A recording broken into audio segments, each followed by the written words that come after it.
के इस वीडियो में हम एक 29 वर्ष युवती की कुंडली का विश्लेषण करने जा रहे हैं, उनकी कुंडली का अध्ययन करने जा रहे हैं, जिन्होंने अपने बर्थ डिटेल्स हमारे साथ शेयर किए हैं। आगे बढ़ने से पहले आप सभी से निवेदन है, यदि अभी तक आपने हमारे चैनल को सब्सक्राइब नहीं किया है तो आप इसे सब्सक्राइब कर दें और बेल आइकन को दबाना ना भूलें। कंसल्टेशन लेना चाहते हैं या मुझसे संपर्क करना चाहते हैं तो स्क्रीन के ऊपर फ्लैश हो रहे व्हाट्सएप नंबर के ऊपर आप मुझसे संपर्क कर सकते हैं। इनके बर्थ डिटेल्स को देख लेते हैं। सबसे पहले 14 नवंबर 1991 को इनका जन्म हुआ है। जन्म का समय है 12:50 दिन की और जन्म का जो स्थान है वो है राजस्थान। प्रश्नों की बात की जाए तो अभी ये बैंक में जॉब कर रही हैं, एमबीए इन्होंने किया हुआ है और जॉब को लेकर के जानना चाहती हैं कि बेहतर नौकरी कब लगेगी, नौकरी में प्रोग्रेस कब रहेगा।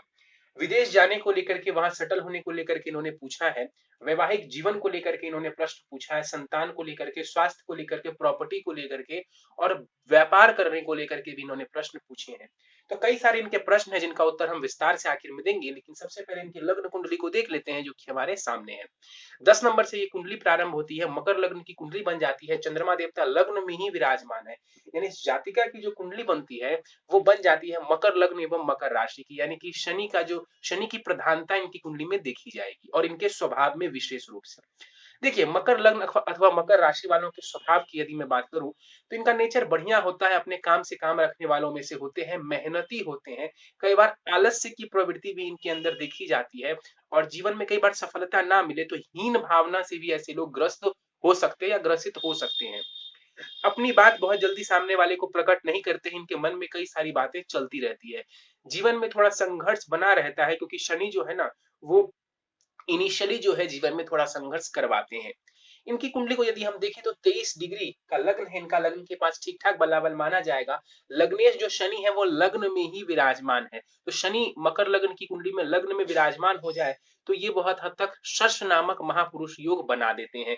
साथ में चंद्रमा बैठे हुए हैं और इस कुंडली में चंद्रमा सप्तमेश होकर के लग्न में बैठे हुए। देखिए, चंद्रमा का लग्न में बैठना बढ़िया माना जाता है, लेकिन शनि और चंद्रमा की युति को बढ़िया नहीं माना जाता है। शनि चंद्रमा की युति को हम विष्ट दोष का नाम देते हैं। तो यहाँ पर विष दोष भी बन रहा है और शश महापुरुष योग भी बन रहा है इनकी कुंडली में। देखिए, शश महापुरुष योग निश्चित रूप से यहाँ पर सफलता दिलवाने वाला हवा, क्योंकि लग्नेश एक शुभ ग्रह होते हैं और यहाँ पर उनका योग बन रहा है, तो मेहनत के बाद बावजूद ही सही, संघर्ष के बाद ही सही, लेकिन सफलता यहाँ पर शनिदेव आपको दिलवाने वाले होंगे। लग्न में शनि बैठा हुआ है तो यहाँ पर कई बार जो है आपको आलस्य की प्रवृत्ति देगा। एक तो वैसे ही आप मकर राशि के बनते हैं और ऊपर से यहाँ पर शनिदेव लग्न में आपके बैठे हुए हैं, तो ये हो सकता है आपके साथ कि आप थोड़ी आलस्य प्रवृत्ति की हो। 7 डिग्री का शनि है यहाँ पर देखा जाए तो वृद्ध अवस्था के शनिदेव यहाँ पर बैठे हुए हैं। आपके शरीर के लिए ये बढ़िया है, लेकिन मन के लिए बढ़िया नहीं है। ध्यान से समझिएगा इस बात को। शरीर भाव में शनि बैठ करके शरीर भाव को बलवान बना रहे हैं। शनि शरीर भाव को बलवान बना रहे हैं, ये हेल्थ के पर्सपेक्टिव से बढ़िया माना जाएगा ओवरऑल। लेकिन मन का जो कारक ग्रह होता है वो होता है हमारा चंद्रमा। चंद्रमा आपके लग्न में ही बैठा हुआ शनि के साथ बैठा हुआ है। अब एक तो यहाँ पर शनि ज्यादा बलवान होगा, चंद्रमा जो है निर्बल हो जाएंगे, क्योंकि ये शनि की राशि में बैठे हुए हैं और इस कुंडली में चंद्रमा कारक भी नहीं होते हैं। बाल अवस्था में यहाँ पर चंद्रमा है तो मानसिक परेशानी हो सकती है, मन में नकारात्मक विचार आ सकते हैं। जिनकी भी कुंडली में शनि चंद्रमा का प्रभाव होता है, मैं बोलता हूँ कि ऐसे लोगों के मन में कई बार नकारात्मक विचार देखने को मिलते हैं। तो इस चीज से आपको बचने की आवश्यकता है और नकारात्मक विचारों से जितना बचेंगे उतना आपके लिए स्थिति बेहतर रहेगी। धनेश भी है शनि देवता, लग्न में ही बैठे हुए हैं। अपने माध्यम से ही, अपने पराक्रम से ही, अपने जो है बलबूते ही जो है आप खूब सारा धन अर्जित कर सकती हैं, इसमें कहीं कोई दो राय नहीं है। शनि की दृष्टि तीसरे खाने के ऊपर पड़ेगी। देखिए, ये शनि आपको मेहनती भी बनाएंगे, खूब संघर्ष करवाएंगे जीवन में और उस संघर्ष के बाद सफलता भी सुनिश्चित है। क्यों सुनिश्चित है? क्योंकि शनि मेहनत के बाद देते जरूर है, ये बात भी उचित है। और दूसरा ये है कि शनि आपकी कुंडली में कारक ग्रह है, लग्नेश है वो। सप्तम भाव के ऊपर शनि की दृष्टि पड़ेगी, विवाह भाव को शनिदेव देखेंगे, तो विवाह विलंब से जरूर हो लेकिन वैवाहिक जीवन चलता रहे, विवाह बना रहे, इसकी गारंटी लगभग लगभग शनि देवता देते हैं। वो जल्दी टूटने नहीं देते हैं रिश्तों को, सीधी सी मैं बात करूं तो शनिदेव जल्दी से रिश्तों को टूटने नहीं देते हैं। शनि की जो 10वीं दृष्टि है वो दसम भाव के ऊपर पड़ेगी, तो करियर के लिए ये बढ़िया माना जाएगा। करियर में जो है एक सफलता के युग बन जाएंगे यहाँ पर और एक जगह टिक कर का जो टिक करके जो कार्य करने वाली स्थिति होती है या लंबे समय तक करियर की मैं बात करूं तो उसमें भी शनिदेव सहायक होंगे। दशा सबसे ज्यादा मायने रखती है कि दशा किस ग्रह की चल रही है। यदि शनि की दशा वगैरह चलती है तो वहां पर शनिदेव इन सभी क्षेत्रों में आपको सफलता दिलवाने वाले होंगे। चंद्रमा यहाँ पर बैठे हुए हैं, जैसा मैंने बताया सप्तमेश होकर के लग्न में बैठे हुए हैं।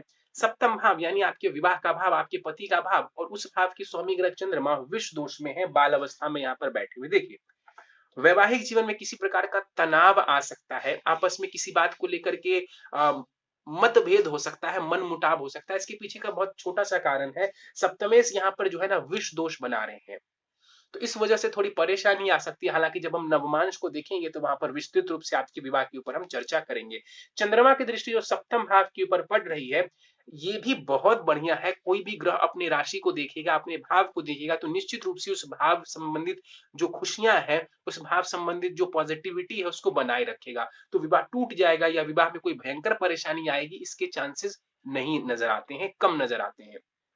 केतु छठे भाव में बैठा हुआ है। जो छठा भाव होता है कुंडली का ना, ये होता है आपके मेहनत का भाव, कंपटीशन का भाव। रोग, ऋण और शत्रुओं के लिए हम छठे भाव को देखते हैं। सर्विस के लिए हम छठा भाव को देखते हैं। यहाँ पर आपका नीच का केतु बैठा हुआ है। नीच की राशि इसको मानी जाती है केतु देवता के लिए, और केतु देवता यहाँ पर बैठे हुए हैं। इसका मतलब है कि कहीं ना कहीं आपको सर्विस में, आपको नौकरी में परेशानी देखने को मिल सकती है। चेंज ऑफ जॉब करना पड़ सकता है, या जहां पर आप काम करें वहां पर आपको बहुत ज्यादा सेटिस्फेक्शन अपने काम से, अपने कार्य से ना मिले। केतु यहाँ पर बैठे हुए राहु की सातवीं दृष्टि भी यहाँ पर पड़ेगी। इस वजह से आपके छिपे हुए शत्रु हो सकते हैं, इसका आपको ध्यान रखने की आवश्यकता है। ज्यादातर मामलों में वो छिपे हुए रहेंगे। देखिए, केतु छठे में बैठा हुआ है। इंपॉर्टेंट ये है कि ये बुध की राशि में बैठे हुए, तो बुध की प्लेसमेंट कहाँ है? बुध लाभ स्थान में बैठे हुए मंगल की राशि में, तो कोई बहुत जबरदस्त स्थिति में यहाँ पर बुध देवता भी नजर नहीं आ रहे। तो यहाँ पर सर्विस को लेकर के थोड़ी परेशानी दिख सकती है। राहु अथवा केतु की दशा अंतर दशा चलती है, अपने स्वास्थ्य को इग्नोर नहीं करेंगी। अदरवाइज यहाँ पर कोई खास परेशानी नहीं होगी, क्योंकि शनि देवता आपके हेल्थ के लिए बढ़िया यहाँ पर जो है रिजल्ट देने वाले हैं। लेकिन फिर भी यदि इनकी दशा अंतर्दशा चलती है, वहां पर आपको थोड़ा सजग हो जाना चाहिए अपने हेल्थ को लेकर के। 17 डिग्री का केतु है, बल अच्छा है इस केतु के पास, लेकिन इसकी दशा जो है ज्यादातर मामलों के लिए बेहतर नहीं रहेगी। गुरु को देख लेते हैं। 17 डिग्री के साथ युवावस्था में गुरु बैठे हुए हैं, सूर्य की राशि में बैठे हुए हैं, और इस कुंडली में गुरु को समझे तो तृतीयेश है एवं द्वादशेश है गुरु। कारक नहीं है कहीं से भी गुरु, इसको मारक ग्रह की ही श्रेणी में हम रखेंगे इस कुंडली में, और वो गुरु जाकर के अष्टम भाव में बैठा हुआ है। देखिए, विपरीत राजयोग तो यहाँ पर निश्चित रूप से जो है गुरु बना दे रहे हैं, और विपरीत विपरीत राजयोग की वजह से जो है मेहनत के बाद ही सही, संघर्ष के बाद ही सही, गुरु की दशा में भी आपको सफलता देखने को मिलेगा। अष्टम भाव में गुरु बैठे हुए हैं, डायबिटीज और डाइजेशन से संबंधित परेशानी कई बार हो जाती है, इसका आपको ध्यान रखना चाहिए, और अपने खान पान का विशेष आपको ध्यान रखने की आवश्यकता है। गुरु यहाँ पर बैठे हुए हैं, ससुराल पक्ष से लाभ आपको मिल सकता है। गुरु की जो दृष्टि है वो पड़ेगी कुंडली के विदेश भाव के ऊपर। देखिए, अपने घर को देखेंगे, अपनी राशि को देखेंगे, तो यदि आप विदेश जाना चाहती हैं, फॉरेन जाना चाहती हैं, वहां सेटल होना चाहती हैं, गुरु आपकी बहुत ज्यादा सहायता करने वाले होंगे। धन का व्यय भी ये गुरु कराएगा, लेकिन बहुत हद तक मैंने बार बार कहा है कि गुरु जहां धन व्यय करवाते हैं, वो गलत जगह पर व्यय नहीं होता है। दूसरे खाने के ऊपर गुरु की दृष्टि पड़ेगी, आपकी वाणी के लिए ये बढ़िया है, और धन के मामलों के लिए भी गुरु की दृष्टि बढ़िया मानी जाएगी, क्योंकि हमें भूलना नहीं चाहिए कि गुरु जो है ना वो धन के कारक ग्रह भी हैं, वेल्थ देने वाले ग्रहों में से हैं। गुरु की नवीं दृष्टि चौथे खाने के ऊपर पड़ेगी, बहुत हद तक आपके सुखों में ये वृद्धि करेंगे। जी हाँ, बिल्कुल वृद्धि करेंगे आपकी सुखों में। थोड़ी मेहनत लगेगी, थोड़ा समय लगेगा, लेकिन ये आपकी सुखों में वृद्धि ही करने वाला होगा। गुरु जब अष्टम भाव में बैठते हैं तो क्या करते हैं कि ये कुंडली की नेगेटिविटीज को काटने में लग जाते हैं। एक होता है कि ग्रह खूब शुभ परिणाम दे रहा है, बहुत अच्छे अच्छे परिणाम दे रहा है, तो गुरु लेकिन जब 6, 8, 12 में बैठ जाए, खास करके अष्टम भाव में बैठ जाए, तो मैंने बार बार देखा है इस बात को कि गुरु जैसे मान लीजिए कि आपका ये नीच का राहु बैठा हुआ है 12वें खाने में, तो गुरु अपनी एनर्जी लगाएंगे आपकी कुंडली की नेगेटिविटीज को दूर करने में। आगे बढ़ जाते हैं, शुक्र को देख लेते हैं। शुक्र कुंडली के नवम भाव में बैठे हुए हैं, भाग्य भाव में बैठे हुए। देखिए, नीच की राशि में शुक्र देवता है। शिक्षा, संतान, प्रेम संबंधी भाव का स्वामी ग्रह शुक्र भाग्य भाव में बैठा हुआ है, शुभ है। कर्मेश यानी करियर भाव के स्वामी ग्रह शुक्र भाग्य भाव में बैठे हुए, ये भी जबरदस्त केंद्र त्रिकोण राजयोग है। लेकिन शुक्र है कैसा? तो ये नीच की राशि में है। 11 डिग्री के साथ शुक्र देवता यहाँ पर बैठे हुए, बलाबल लगभग इनके पास बहुत अच्छा है। वृद्ध अवस्था की तो कहेंगे, लेकिन फिर भी युवा अवस्था की तरफ ये बढ़ रहे हैं, बलाबल बढ़िया है, लेकिन ये नीच के बैठे हुए हैं। इस वजह से आपके कार्य क्षेत्र में आपको समस्या आ सकती है। भाग्य का संपूर्ण लाभ आपको नहीं मिलेगा। पिता संबंधित सुखों में भी ये कमी कर सकता है।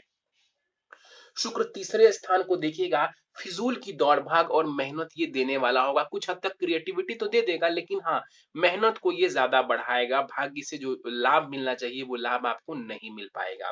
तो शुक्र को बेहतर करिए। शुक्र जो है ना, मकर लग्न की कुंडली में योग कारक ग्रह बनते हैं, क्योंकि पंचमेश भी है, कर्मेश भी है। अब योग कारक ग्रह बन करके ये बैठा भी भाग्य भाव में है, लेकिन नीच की राशि में बैठे होने की वजह से जो परिणाम ये दे सकते थे, जितने हद तक ये आपको लाभ दे सकते थे, उतना ये लाभ आपको नहीं दे पा रहे हैं। तो ये शिकायत यदि आपको है कि मेरा भाग्य मुझे कम सहयोग करता है, मेरा संघर्ष जीवन में ज्यादा है, तो ये बात बहुत हद तक उचित है आपके लिए। दसम भाव को देख लेते हैं। सूर्य मंगल यहाँ पर बैठे हुए हैं दसम भाव में कुंडली के। देखिए यहाँ पर देखा जाए तो पराक्रम योग भी बन जाता है, और दो दो जो है ना यहाँ पर अग्नि तत्व प्रधान ग्रह दसम भाव में बैठे हुए हैं। तो करियर में ये आपको पुश तो जरूर देगा, यानी कहने का मतलब है करियर में ये आपको आगे तो जरूर बढ़ाएंगे, लेकिन ध्यान से इन दोनों ग्रहों को देख लीजिए। तो एक तो मंगल अस्त का है, और दूसरा जो सूर्य है ना वो नीच की राशि में बैठे हुए हैं। सूर्य नीच की राशि में बैठे हुए मंगल देवता अस्त के हैं। अब आप कहेंगे कि मंगल केंद्र में बैठ गया तो नीचता भंग हो जाएगी, लेकिन मेरा मानना है कि यहाँ पर मंगल देवता अस्त के हैं, तो पूर्ण रूपेण यहाँ पर सूर्य की नीचता भी भंग ये नहीं कर पाएंगे। सूर्य यहाँ पर 27 डिग्री के साथ मृत अवस्था में बैठे हुए हैं, नीच की राशि में बैठे हुए हैं। देखिए ये कॉन्फिडेंस के लिए बढ़िया नहीं है आपके। चंद्रमा यहाँ पर पीड़ित नजर आ रहे थे, अब सूर्य कमजोर है। पीड़ित नहीं कहूंगा सूर्य को, लेकिन सूर्य कमजोर है यहाँ पर, और शनि से दृष्ट भी है। चंद्रमा शनि के साथ है और सूर्य के ऊपर शनि की दृष्टि है। ये बढ़िया नहीं है, ये कॉन्फिडेंस के लिए बढ़िया नहीं है। और दूसरा जो मैं मन की बात कर रहा था कि मानसिक रूप से आप थोड़ी परेशान रह सकती हैं, मन में नकारात्मक विचार आ सकते हैं, अब वो थोड़ा और बढ़ जाएगा, क्योंकि जो सूर्य होता है ये आत्मविश्वास का कारक होता है, विल पावर का कारक होता है। अब यहाँ पर ये भी थोड़े कमजोर पड़ रहे हैं। दसम भाव में सूर्य नीच के हुए हैं, जो आपसे हायर अथॉरिटीज के लोग हैं, जैसे कि आप अगर ऑफिस जाती हैं तो वहां पर जो बॉस वगैरह है उसके साथ संबंध में कई बार परेशानी आ सकती है। वहां पर जो है आपको थोड़ी दिक्कतों का सामना करना पड़ सकता है। तो जितने भी जीवन में हायर अथॉरिटीज हैं और गवर्नमेंट के भी लोग हैं, उनके साथ जो है कोशिश करें कि आपको कोई परेशानी ना आए। और सूर्य यहाँ पर बैठे हुए हैं इस कुंडली में, अष्टमेश है। सूर्य दसम भाव में जाकर के बैठे हुए। अष्टम भाव यानी कि उतार चढ़ाव का भाव, उतार चढ़ाव भाव के स्वामी ग्रह सूर्य दसम भाव में बैठे हुए हैं, वो भी नीच के। करियर में सडन चेंजेस देने वाले होंगे, करियर में उतार चढ़ाव ये दे सकते हैं। पिता के लिए भी सूर्य का नीच होना बहुत अच्छा नहीं है। मंगल यहाँ पर 25 डिग्री के साथ बैठे हुए हैं और अस्त के हैं, और बहुत हद तक पूर्ण रूपेण ये अस्त है, क्योंकि डिग्री देख लेंगे तो आसपास ये 2 डिग्री का सिर्फ फासला है। यहाँ पर इस कुंडली में मंगल सुखेश है और वो लाभेश भी बनते हैं। एक समग्रह है कुंडली में मंगल, ना तो कारक कहेंगे ना तो मारक कहेंगे, एक समग्रह है मंगल। दसम भाव में बैठा हुआ है, बढ़िया बैठा है मंगल। तात्कालिक मैत्री में बैठा है मंगल, ये भी शुभ मैं मानता हूं इसको। लेकिन मंगल क्या है, अस्त होने की वजह से बहुत ज्यादा आपको प्रभाव नहीं दे पा रहे हैं कुंडली में, शुभ प्रभाव नहीं दे पा रहे हैं। मंगल इस कुंडली में प्रॉपर्टी का कारक है, सुखों का कारक है, माता का कारक है और धन का कारक है। जो इनकम की मैं बात करता हूं ना, वो लाभ स्थान से आप देखिए, ये आपका ओवरऑल धन है, लेकिन ये वो है जो आपकी आमदनी होती है, जो आपकी आय है, ये 11वें खाने से हम देखते हैं। तो मंगल का दसम भाव में बैठना वैसे तो बढ़िया है, लेकिन अस्त के बैठे हुए हैं, ये थोड़ा इसको कमजोर बना देता है। बुध को देख लेते हैं। लाभ स्थान में यहाँ पर बुध देवता बैठे हुए हैं, षष्ठेश और भाग्येश होकर के लाभ स्थान में बुध का बैठना ये बढ़िया है। भाग्य से जुड़ा हुआ लाभ ये बुध देने वाले होंगे। आय में भी सहायता करेंगे ये बुध आपको, क्योंकि भाग्येश है, आय भाव में बैठे हुए हैं, बढ़िया स्थिति है। मंगल की राशि में बैठा हुआ है, लेकिन कोई दिक्कत नहीं है, तात्कालिक मैत्री में यहाँ पर बैठे हुए हैं। आय के नए नए साधन देने की कोशिश करेंगे बुध देवता, और इनकी दशा चलती है तो ये धन की कमी आमतौर पर नहीं होने देंगे। नौकरी वगैरह से भी ये जो है लाभ की स्थिति बनाए रखने की कोशिश करेंगे। हालांकि यहाँ पर केतु बैठे हुए हैं, तो थोड़ी परेशानी तो आपको देखनी ही पड़ेगी। बलाबल बढ़िया है। यहाँ पर कुमार अवस्था के ये बैठे हुए हैं बुध देवता, संतान भाव के ऊपर इनकी दृष्टि पड़ेगी, तो यहाँ पर आपके बुद्धि के लिए भी बढ़िया है और संतान के साथ संबंधों के लिए भी बुद्धि की स्थिति बढ़िया मानी जाएगी। ये बुध की जो 5वीं दृष्टि आपके पंचम भाव के ऊपर पड़ रही है, इसकी वजह से ये आपको इंटेलिजेंट भी बनाता है। राहु को देख लेते हैं, 17 डिग्री के साथ राहु देवता बैठे हुए हैं 12वें खाने में, नीच की राशि में जरूर है लेकिन गुरु की दृष्टि पड़ रही है इस राहु के ऊपर, तो ज्यादा चिंता करने की आवश्यकता नहीं है। 12वां राहु धन का व्यय करवाता है, विदेश लेकर के जाने वाला होता है। 12वां राहु यदि बैठ जाए तो कई बार जातक को मानसिक पीड़ा का सामना करना पड़ता है, यानी मन में कई बार नकारात्मक विचार आते हैं। अब आपका चंद्रमा भी डाउन है, राहु 12वां है, सूर्य भी मैंने बताया कि कमजोर ही नजर आ रहे हैं। सतर्क हो जाइए, मन में नकारात्मक विचार आते हैं तो जो उपाय मैं आपको आखिर में बताऊंगा उन उपायों को जरूर से जरूर करिए, नहीं तो हो सकता है आगे आने वाले समय में आपको मानसिक पीड़ा देखने को मिले। तो राहु 12वें बैठे हुए हैं, ये धन का व्यय करवाएंगे, विदेश ले जाने वाले होंगे। राहु की दृष्टि पड़ेगी कुंडली के चौथे खाने के ऊपर, टेंशन देने वाले होंगे। जो चौथा भाव होता है ये सुख का होता है। अब राहु की दृष्टि पड़ेगी, मान लीजिए इसकी दशा चल रही है तो ये टेंशन देने वाले होंगे। गुरु क्या करेंगे, जस्ट उल्टा, टेंशन को कम करेंगे। राहु टेंशन को बढ़ाएगा, गुरु टेंशन को कम करेगा, समझिएगा इस बात को। राहु की दृष्टि पड़ेगी कुंडली के छठे भाव के ऊपर, इसकी दशा वगैरह चलती है, शत्रुओं से सावधान रहेंगे, रोग से सावधान रहेंगे। और अष्टम भाव के ऊपर जो राहु की दृष्टि पड़ेगी तो यहाँ पर भी जो है अपने रोगों से सावधान रहने की आपको आवश्यकता पड़ेगी। कुंडली के दसम भाव को एक बार फिर से देखते हैं। एक तरफ शुक्र बैठे हुए हैं, दूसरी तरफ बुध बैठे हुए, बीच में आपकी कुंडली का दसम भाव, शुभ कर्तरी योग लग रहा है। यहाँ पर ये योग शुभ माना जाएगा, करियर के लिए ये थोड़ी पॉजिटिविटी वाली स्थिति बनाने वाले होंगे। साढ़े साथी का भी प्रभाव है आपके ऊपर, आप मकर राशि की बनती हैं, साढ़े साथी का भी प्रभाव है आपके ऊपर। तो अभी जो करीब 2022 तक का समय है, इस समय तक जो है प्रोग्रेस वो बहुत स्लो रहने वाली है आपकी। ऐसा नहीं है कि सफलता नहीं मिलेगी इस दौरान, ऐसा कुछ नहीं है, लेकिन प्रोग्रेस जो होगा वो स्लो होगा, मेहनत ज्यादा और रिजल्ट डिले से मिले इसकी शिकायत आपको रह सकती है। गुरु की महादशा चल रही है जो कि 12 मार्च 2032 तक रहने वाली है। गुरु की महादशा में बुध की अंतरदशा फिलहाल आपको चल रही है जो कि 16 फरवरी 2023 तक रहेगी। गुरु इस कुंडली में कारक नहीं है, मैंने आपको बताया था, अष्टम भाव में बैठे हुए हैं। ये समय संघर्ष करने का है, बिना संघर्ष के आपको सफलता नहीं मिलेगी गुरु की दशा में। बुध की अंतरदशा फिलहाल चल रही है, बहुत हद तक आपको भी भाग्य का सहयोग मिलेगा। कुछ नया करना चाहती हैं तो आप कर सकती हैं, कुछ बदलाव करना चाहती हैं तो भी आप कर सकती हैं, भाग्य आपका सहयोग करेगा। मैं फिर से दोहराऊंगा, संघर्ष जरूर है लेकिन संघर्ष के बावजूद ये नहीं कह सकते कि सफलता नहीं है इस कुंडली में, ऐसा कुछ नहीं है। संघर्ष जरूर दिख रहा है क्योंकि गुरु की अभी दशा भी चल रही है, लेकिन संघर्ष करती हैं तो सफलता भी तय मानिए। षडबल की मैं बात करूं तो आपकी कुंडली में ज्यादातर ग्रहों का बल बढ़िया नजर आ रहा है, कोई भी ग्रह अत्यधिक कमजोर नहीं है, और उसमें भी गुरु का बल सबसे ज्यादा है आपकी कुंडली में। तो गुरु है तो जरूर अष्टम भाव में, लेकिन प्रभावी बहुत हैं ये। तो पेट से जुड़े रोगों का भी ध्यान रखने की आवश्यकता है। प्रश्नों को ले लेते हैं कि करके, एमबीए किया हुआ है, बैंक में आप जॉब कर रही हैं, प्रोग्रेस जानना चाहती हैं कि कब होगी जॉब में। देखिए 2021 और 2022 में योग है प्रोग्रेस होने की नौकरी में। मैंने बताया है आपको कि संघर्ष के साथ ही सही प्रोग्रेस का योग बना हुआ है। भाग्येश की आपकी अंतरदशा चल रही है, शनि लग्न से गोचर कर रहे हैं, 10वीं दृष्टि से करियर भाव को देख रहे हैं। निश्चित रूप से 2021 और 2022 में ही करियर में प्रोग्रेस होने का योग नजर आ रहा है। इसके बाद आप जानना चाहती हैं चेंज ऑफ जॉब के योग, वो भी इन 2 वर्षों में बने हुए हैं, और प्रोग्रेस जो होगी वो संघर्ष के साथ ही आपको देखने को मिलेगी। सेटिस्फाइंग नौकरी कब लगेगा, देखिए अगर आप चाहती हैं कि अपने वर्क से आप खुश हो जाएं, आपकी आपका करियर बढ़िया रहे, आपका करियर चलता रहे, लगातार बना रहे, स्टेबल जो है आपकी आपका प्रोफेशन स्टेबल हो जाए, शुक्र को बेहतर करिए। शुक्र को बेहतर किए बिना ये स्थिति आपको देखने को नहीं मिलेगी, क्योंकि देखिए ऑलरेडी छठे भाव में केतु है जो कि जॉब का, सर्विस का भाव होता है। दसम भाव में सूर्य मंगल बैठे हुए, सूर्य नीच का है, अष्टमेश है सूर्य, वहां पर भी परेशानी देंगे। इतना कुछ नहीं करना है, शुक्र जो इस भाव के स्वामी ग्रह है वो नीच के होकर के बैठे हुए हैं, बस इस शुक्र को बेहतर करने की कोशिश करिए, आपको लाभ होगा। विदेश जाने के योग के बारे में जानना चाहती हैं, योग चल रहा है आपका, विदेश जाना चाहती हैं बिल्कुल जा सकती हैं। सेटलमेंट की जहां तक बात है, सेटल भी हो सकती हैं आप, और योग ऑलरेडी चल रहा है, उसमें कहीं कोई चिंता करने की आपको आवश्यकता नहीं है। आपको आप प्रयत्न करना चाहती हैं, आप प्रयत्न कर सकती हैं, विदेश जाने का योग फिलहाल चल रहा है।